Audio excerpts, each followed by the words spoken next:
All right. Hi, everybody. And another totally far out poetry reading all day today. Really love hearing everybody's work. So I'm going to dedicate my first poem today to the memory of Stanley Cardinay, founder of Maybeck High School and one of the great teachers in my life. Stan died August 14th.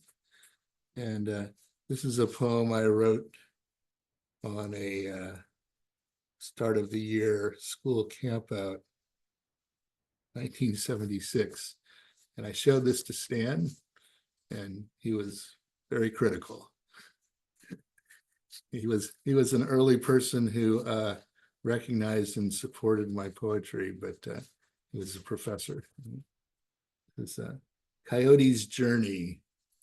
Long ago, the river crawled through a jungle of fern, a world of hot, steaming fogs and cool rains. Scaled things crawled in the shade, green eyes glowing like the pits of hell. Down the river floated the first canoe. Old Man Coyote sat in its stern. The river flowed on beyond the fern jungle and into the purple sea. Old Man Coyote chased the sun until at last he was washed up on a distant shore of white sands. He jumped from his canoe and ran for joy upon the beach, only to fall and lay prone, tripped by a beer can, which lay half buried in the sand.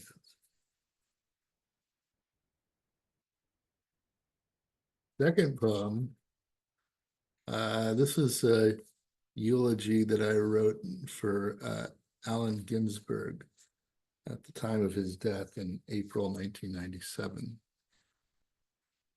What is this line for? America, I've given you all, and now I am nothing.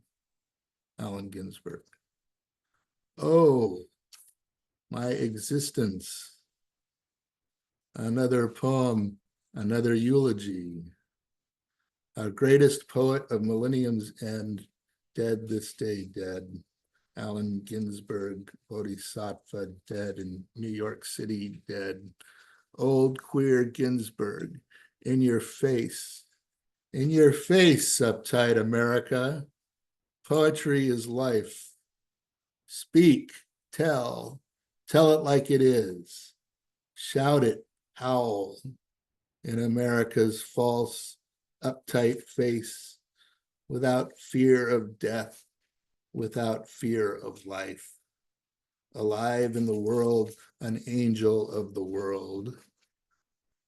Many times I saw the poet read in sunny hippie crowds, swirling smoke of incense and pot, in black-garbed North Beach clubs, tobacco clouds and smell of booze-soaked wood.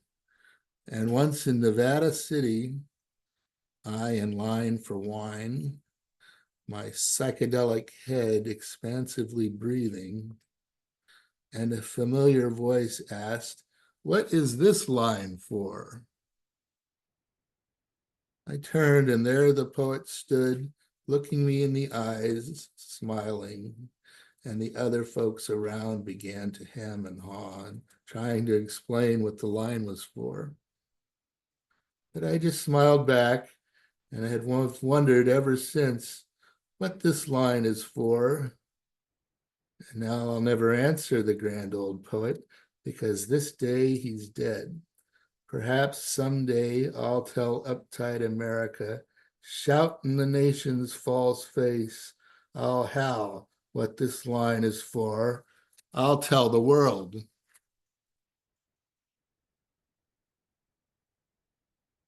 And just a couple more short ones to finish up my set. the tribal stomp.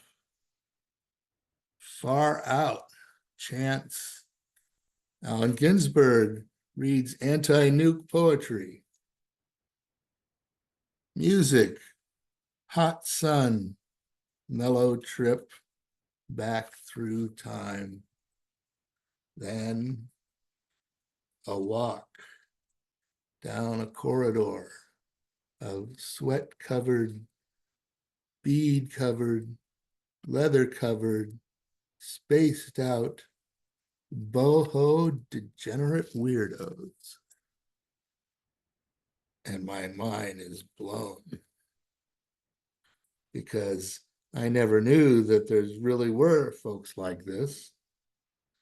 They pass me by, devils and angels.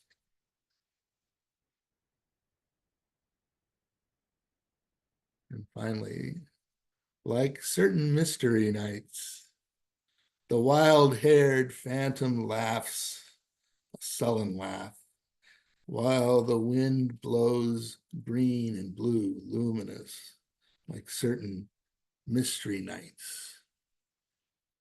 The road was on fire.